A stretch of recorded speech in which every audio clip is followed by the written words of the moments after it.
ಇನ್ನು ಗೃಹಲಕ್ಷ್ಮಿ ಯೋಜನೆ ಜುಲೈ ತಿಂಗಳ ಜಮೆ ಕುರಿತು ಮಹಿಳಾ ಇಲಾಖೆ ಬಿಗ್ ಅಪ್ಡೇಟ್ ಅನ್ನು ಕೊಟ್ಟಿದೆ.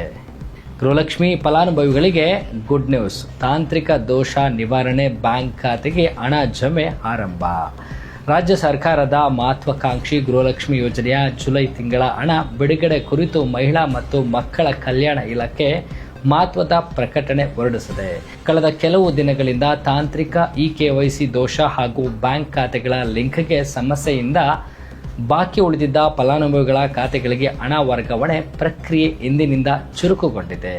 ಅರ್ಹ ಗೃಹಿಣಿಯರ ಖಾತೆಗಳಿಗೆ ನೇರ ನಗದು ವರ್ಗಾವಣೆ ಮೂಲಕ ಅಂದರೆ DBT ಮೂಲಕ 2,000 ರೂಪಾಯಿ ಜಮೆಯಾಗ್ತಿದ್ದು, ಮಹಿಳೆಯರ ಮೊಬೈಲ್ಗೆ ಸಂದೇಶಗಳು ಬರಲಾರಂಭಿಸಿದೆ. ಇನ್ನು ಬ್ಯಾಂಕ್ ಖಾತೆಗೆ ಆಧಾರ್ ಜೋಡಣೆ ಆಗದ ಕಾರಣ ಹಣ ಬಾರದೆ ಇರುವ ಮಹಿಳೆಯರು ತಕ್ಷಣವೇ ಸ್ಥಳೀಯ ಗ್ರಾಮೋನ್ ಅಥವಾ ಬೆಂಗಳೂರು ಒನ್ ಕೇಂದ್ರಗಳಿಗೆ ಭೇಟಿ ನೀಡಿ ದಾಖಲೆಗಳನ್ನು ಅಪ್ಡೇಟ್ ಮಾಡುವಂತೆ ಇಲಾಖೆಯು ಉನ್ನತ ಅಧಿಕಾರಿಗಳು ಸೂಚಿಸಿದ್ದಾರೆ.